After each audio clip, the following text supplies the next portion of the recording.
આ વૃક્ષ એવું છે કે જે વૃક્ષ ન હોત તો દુનિયાનો ઇતિહાસ આજે આપણે જાણીએ છીએ એવી રીતે જાણી ન શકત, કારણ કે વૃક્ષનું નામ છે ભોજપત્ર. આપણે જાણીએ છીએ કે એક સમયે ઇતિહાસ લખવા માટે જ્યારે કાગળો નહોતા, લાકડાની વસ્તુઓ નહોતી, ત્યારે મેન્યુસ્ક્રિપ્ટ ભોજપત્ર ઉપર લખાતી હતી. આ ભોજપત્રનું વૃક્ષ છે. અહીંયા આપણે આમાં હાથ અડાડીએ તો સોફ્ટ લાગે. સામાન્ય રીતે વૃક્ષનું થડ કડક હોય, બીજા કોઈ પણ વૃક્ષનું અડીએ તો, પણ આ એકદમ સોફ્ટ છે, કારણ કે એને આસાનીથી ઉખેડી શકાય છે અને એના ઉપર તમે ધારો એ લખી પણ શકાય. આ જો કે નાનકડો ટુકડો છે, એને મોટું પડ ઉખેડવું પડે, એને સાફ કરવું પડે અને એના ઉપર લખવું પડે. બીજી વૃક્ષની વિશિષ્ટતા એ છે કે ગુજરાતનું એકમાત્ર ભોજપત્ર વૃક્ષ છે, કારણ કે ભોજપત્રના વૃક્ષો મૂળભૂત રીતે હિમાલયમાં થાય છે, હિમાલય નહીં કેટલાક ભાગોમાં. એટલે આપણે ઉત્તરાખંડ કે હિમાચલ પ્રદેશ ફરવા જઈએ તો આપણને ભોજપત્ર જોવા મળે, પણ ગુજરાતમાં ક્યાંય જોવું હોય તો એ માત્ર ને માત્ર નડિયાદમાં કોલેજના કમ્પાઉન્ડમાં છે. એ પણ એને સાચવીને રખાયું છે જેથી લોકો એને નુકસાન ન કરી શકે. ભોજપત્રના વૃક્ષની બહાર જ અહીંયા બહુ મસ્ત મોટું બોર્ડ મારેલું છે સામાજિક વનીકરણ વિભાગનું, અને એમાં માહિતી પણ છે. વૃક્ષનું વૈજ્ઞાનિક નામ છે અને અહીંયા કરેલો જે દાવો છે એ મુજબ ગુજરાતમાં આવું એક જ વૃક્ષ છે. સેમ્પલ લઈ જઈ શકો છો? હા, બિલકુલ બિલકુલ.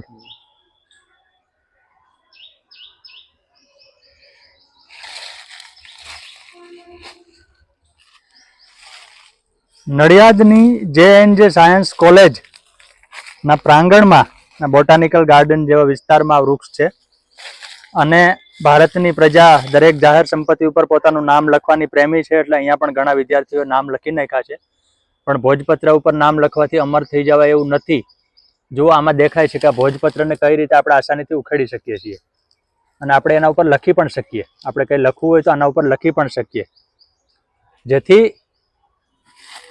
એ લખાણ છે, જો કે આપણે લખીએ એ રીતે નહીં, પણ એને ખાસ પ્રકાર લખવું પડે તો એ લાંબો સમય સુધી સાચવી શકાય.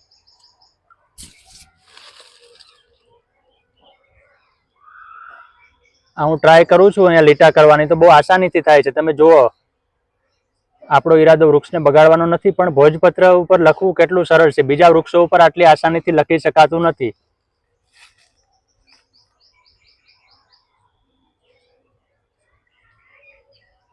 જોકે લખવા માટેની ખાસ ટેકનિક હોય તો જ એને સાચવી શકાય. આ વૃક્ષ ઘણું બધું ઊંચું છે અને એનું થડ પણ ખાસું મોટું છે.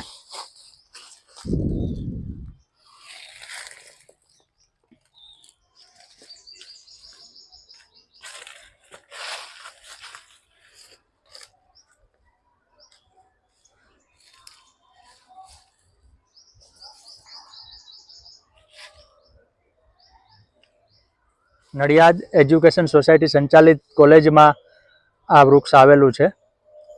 આમ તો સમગ્ર ગુજરાતમાં એક જ હોવાથી એક પ્રકારનું પ્રાકૃતિક તીર્થ સ્થળ છે, અને મોટી વિશિષ્ટતા છે કે ઉધઈ લાગતી નથી, તેમજ છાલ પાણીમાં કોહવાતી નથી, જેથી ઉપર લખેલા ગ્રંથો વર્ષો સુધી યથાવત રહે છે.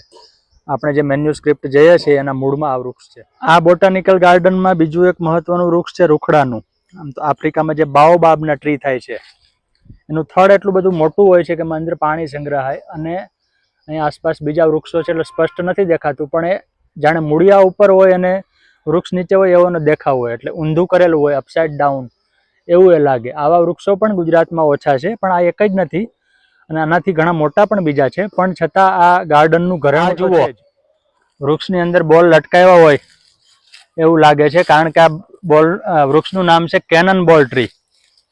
કેનન એટલે તોપ, એટલે તોપનો ગોળો ફૂટે ત્યારે કેવો જે ગોળો છે એ ફાટે ત્યારે આવે છે, અને અત્યારે બધા આખા છે.